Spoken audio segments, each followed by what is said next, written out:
Good morning, ladies and gentlemen. It is Tuesday, August 25th, and it is time for What's in the Box. Funny enough, some of you already know what's in the box, but do you? Do you know what's in the box? Today is going to be all good stuff. It's going to be all slabs, all keys today. So it's a special edition of What's in the Box, if you will. I had a long box ready to go. I've got some stuff ready to go. Not today. Not today, my friends. We are going to be knocking this one out of the park. And for the foreseeable future, we're going to be knocking some stuff out of the park. So you will want to watch these videos for the next several weeks just to kind of see a glimpse of what is in the store and what's coming down the pipeline. We've got a bunch of stuff coming back from CGC, a bunch of stuff being sent off to CGC. It's going to be a busy rest of the year for Bearded Comics and the Bearded Collective, if you will. So make sure every Tuesday you've got this video locked in and ready for some viewing, because it's going to be fun for a while. It's going to be very fun for a while. First, before I really kind of start jumping into this, let me extend a wholehearted, a sincere thank you to all of you that showed up this weekend to both the Lafayette Comic-Con on Saturday and then the Indiana Toy and Comic Expo on Sunday, because it was a thing. Oh my goodness. It was a lot of people. A lot of people came through both of those shows. I mean, it was packed, lines out the door at both shows, and then just the amount of you that came and saw me and chatted with me and was able to find things from me. A very sincere thank you to all of you for that. I mean it. You know, I wouldn't be able to do what I do if it weren't for you. You know, if it weren't for you guys showing up and, making the requests that you do, collecting the things that you do, and supporting me the way that you do, I wouldn't be here. I definitely wouldn't be here. And again, thank you to all of you that are a part of the community, you know, both in the comic book community, the toy community, and just a part of the bearded community. You know, it's cool, man. It's very cool. And again, and without your support, you know, I would not be able to do what I'm doing, find the things that I'm finding, buying the things that I'm buying, and then putting those said things into your hands. So it is very much a symbiotic relationship where I need you, and I would like to think that you need me to some degree. Maybe not. But you know, I'm able to get out there and do this because of you. And again, thank you. Now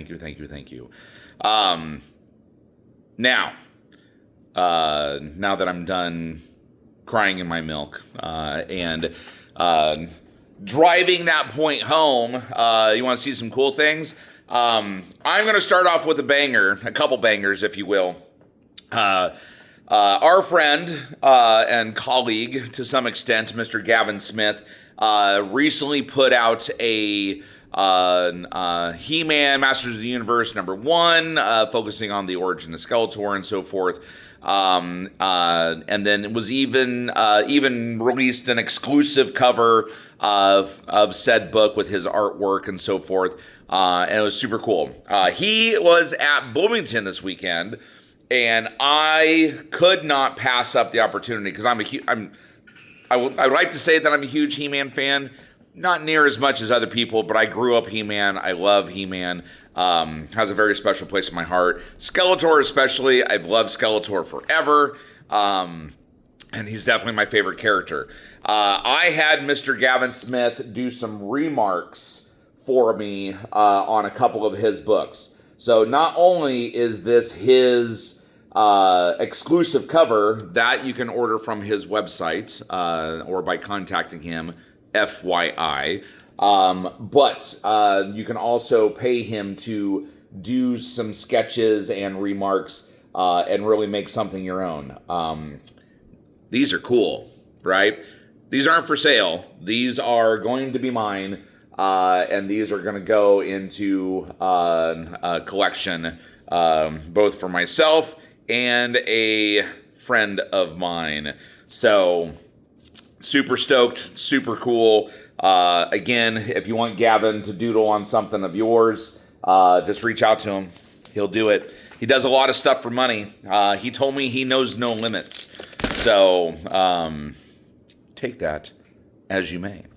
Now, some other cool stuff that I picked up over the weekend. I wanted to show these just because I did send a picture out ahead of the weekend and ahead of the shows to let you guys know that I had them. But if you missed the pictures, obviously I'm going to put them here so that we can see them. So, Silver Surfer, number 3 and number 4 accordingly. Number 3, graded at a 4.0. That is the first appearance of Mephisto in the MCU, appearing in Silver Surfer. And then number 4, classic cover. Kind of a hard to find book. Definitely hard to find in high grade. But this is a 3.5 that will be a awesome piece for anybody's collection. Now, this one does present pretty well. Obviously, there's a little bit of a oil stain here that, it kills the book. You get those little things that just kind of pop up, and it's just like, oh, damn it, And that's one of them. Another pair of super awesome, amazing books. Fantastic Four, number 49 and number 50. 49 being the first full Galactus, second appearance of Silver Surfer. First time either of those are on the cover. Classic book. And then number 50, which rounds out the trilogy of 48, 49, and 50 for Silver or for Fantastic Four. So, if you're after Silver Surfer, you're after, kind of mega keys, grails, here's a couple, those don't come up very often. I definitely don't see them very often. This was just a fun book that I got in a trade over the weekend. Venom number 27, graded at a 9.6, Del Auto cover, Unknown Comics exclusive. Just a super rad, cool book. If you're into Venom, you like fun books, that is definitely something to get your hands on. It's sick. It is super sick. This was also wheeled and dealed in a trade. Strange Tales number 126. Classic Ditko cover and some artwork there. Significance of this, first appearance of Dormmamu. Excuse me. Dormmamu obviously was depicted in the first Doctor Strange movie, and it's just a really cool book. Hard to find. I had never seen one of these in person before doing the trade, and that was kind of a duh. Why would I not want to get that? Another pickup in a trade, Uncanny X-Men number 266, first appearance of Gambit. Obviously, Gambit being kind of a hot character right now with X-Men 97. He's also kind of a big deal in the current Uncanny X-Men run. So I'd grab that while you still can. That's hard to get. And then this one, again, I wanted to grab something. Don't really see a lot of graded turtle stuff around here, primarily because my collection tends to come first. And then there's 2 or 3 other turtle guys, and then it's boom, done, gone. This one's a cool piece. This is Raphael #1. First appearance of Casey Jones. This is a second print, so you got the wraparound cover on this one, which is pretty rad. Graded at an 8, so it's, you know, kind of a respectable grade. Old, you know, I mean, it's old in the sense that, you know, it's 40 years old now. Oh my God. But it's, you know, it's turtles. It's turtles. And high grade turtles is tricky. It's tricky. It's like rocking a rhyme that's right on time. It's tricky. Now, on to some newer stuff, some stuff that just came back from CGC. Most of this stuff, I don't even know if there's anything in here that's available for purchase. Now, everything I just showed you is available for purchase, okay? This stuff that I'm getting ready to show you, not available for purchase unless I tell you it is.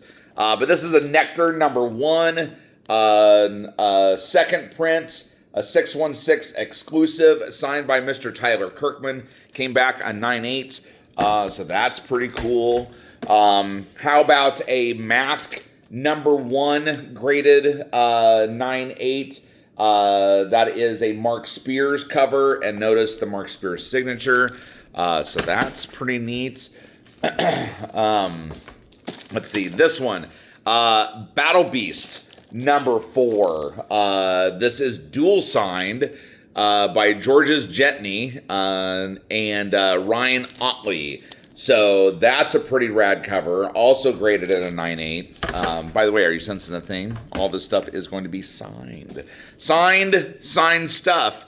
Action Comics #252 Facsimile. Nathan Zerdy exclusive, Comics Kingdom exclusive. Notice it is signed by Mr. Zerdy there. That is a pretty book. You know, again, a 9.8. We're just setting them up and knocking them down, really. How about an Absolute Batman #15 second print foil edition, signed by Mr. Scott Snyder. That one is beautiful. We're seeing a lot of stuff signed by Snyder and Dragata and all those guys, but doesn't make it any less cool, that's for sure. Monsters and the Wolf #3. That is, again, Mark Spears. Graded Mark Spears. Some kind of little bat doodle there as well. So, neat. How about, this is fun. How about Archie meets Jay and Silent Bob? #1, right? A Gavin Smith cover, signed by Mr. Gavin Smith. So again, super neat. You know, our buddy Gavin Smith just getting all kinds of notoriety, right? Absolute Batman annual #1 third print foil, signed by Mr. Dragata. It's a little hard to see, you know, because of the dark foil, dark inks, and so forth.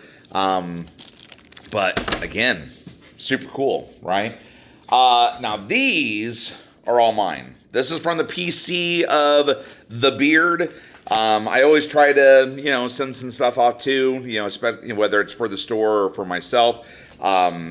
These are all signatures that were personally acquired over time, and you know what? Dual sigs. It's worth the effort, right? Wolverine #1 limited series, signed by Mr. Chris Claremont and Joe Rubenstein. Came back a 7.0. You know, that kind of sucks, but it's been in my PC forever. You know, the book was in my PC when I got it signed. This is long before I was out there trying to chase down perfect copies to get signed and have a 9.8 dual signed, blah, blah, blah, blah, blah, blah. So just happy to have it, you know, and it'll go in the collection. You know, it's cool. Now the next 4 books, you'll sense a theme, okay? How about Batman #426, signed by Jim Starlin and Mike Mignola. That is a Mike Mignola cover. Death in the Family. So this is the storyline where Joker ends up killing Robin. It was a call-in service. DC got very mad at his fans because they elected to have Robin killed, which is hilarious. We can talk about that another time, or maybe you can do some research on it on your own. But it's a thing. Batman #427 came back a 7.5. Again, personal collection, found these, didn't have anything better to have signed when I met them. But Jim Starlin, Mike Mignola, still love it all the same. Again, super cool pieces. And out of all of them, this is the one that you really wanted to have in a higher grade anyway. Batman number 428, 92. Also, dual sign Jim Starlin and Mike Mignola. So that is cool. And last but not least, can you guess? Can you guess which book it is? I'll give you a guess, or I'll give you a hint. It is a Batman book. Big surprise. 429. Joker cover. Again, Jim Starlin, Mike Mignola, dual signature books. I love them. I'm a Batman fan. Getting something, a quintessential story arc in the Batman universe. Dual signed, all graded. Hey, how can I not be mad at that, right? Now, as we are wrapping up the video here, I mentioned briefly the comic gods did bless me, and other deities as well. And I have a lot of cool stuff that just came in. And so I'm going to show off some of the books that I pulled out initially. I sold a lot of stuff at the con, which was, that's the point. That's the point. But this is stuff that I have immediately available. And then again, just wait for the next videos. Wait until next Tuesday, the Tuesday after that. Wait for some pictures. And make sure you have a bag over the top of your head. If you wear foil, that might work, but usually the foil shifts a little bit because your mind's going to be blown. It's going to be blown, my friends. It's going to go full Gallagher watermelon style. And if you do not have a backdrop, that's on you. That is your fault. You have been warned. Avengers number 8, first appearance of Kang. That's a cool book. How about Forever People number 1? This is the first full appearance of Darkseid in this book. High grade condition. That is cool. How about first appearance of Wasp?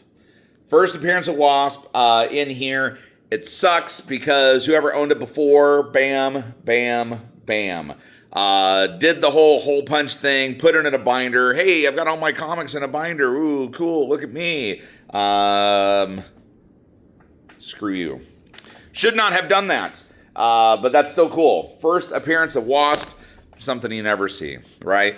How about Sergeant Fury and his Howling Commandos number 13? This book tends to disappear out of people's collections constantly. To the point where Sergeant Fury fans have a very tough time completing runs because they're always missing 13.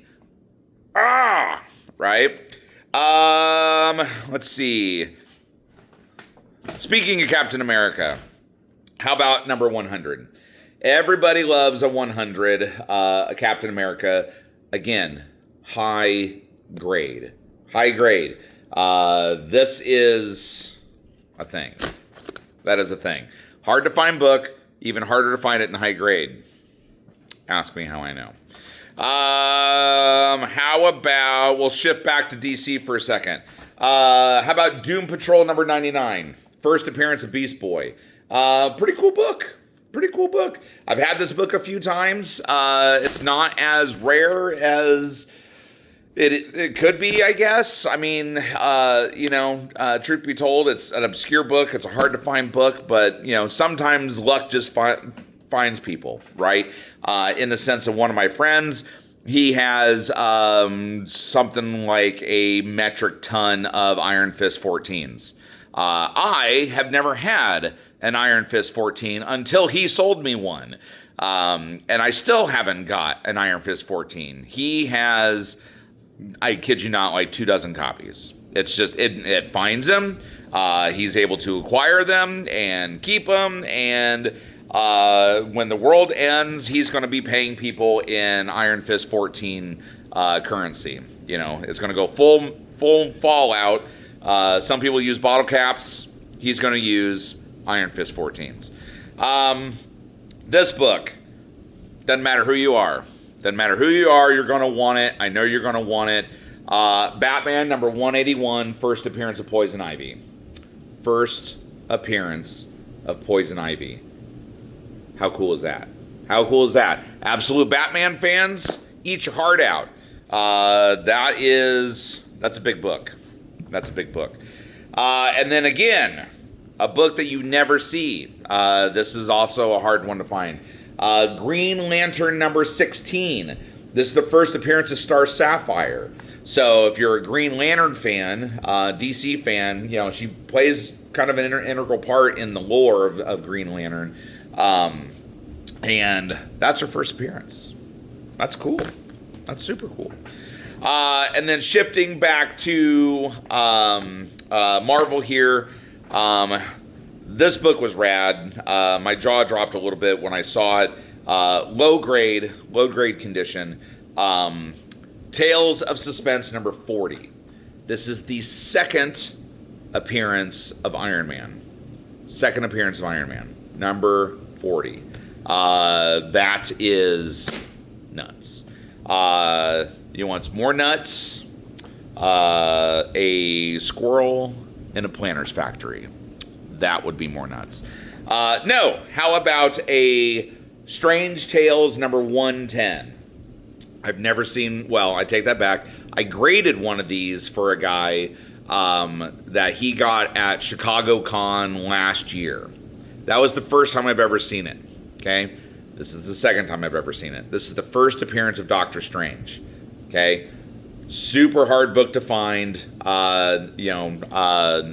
is a low-grade copy, but again, this is probably on so many people's different radars, but it's just, it never comes up. Those Strange Tales stuff, Tales to Astonish, Tales of Suspense, difficult.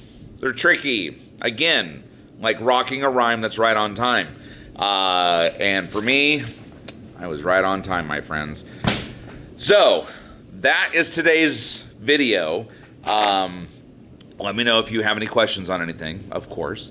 Otherwise, just get your ass in the store, man. It's that easy. It'd make things that much more easy on me. English is my real language, albeit sometimes I can't use it to my functionality, to my advantage. I don't know. Anyway, tomorrow is New Comic Book Day, and like always, there's always a lot of cool stuff that comes on a New Comic Book Day. I don't know what the releases are because I had 2 shows over the weekend, and then I had a collection that I was dealing with. I've been busy, and I took my dad to the doctor's this morning. He's fine, but there went my morning, so it's been busy. But come in the store, make me busier. I'll talk to you about some stuff. I'll show you all the pretty things. They may not be as shiny as you may like it, but you know what? Not every rare gem is as shiny as we want it to be. So enjoy. Have a good day. I will talk to you guys soon. EXCELSIOR!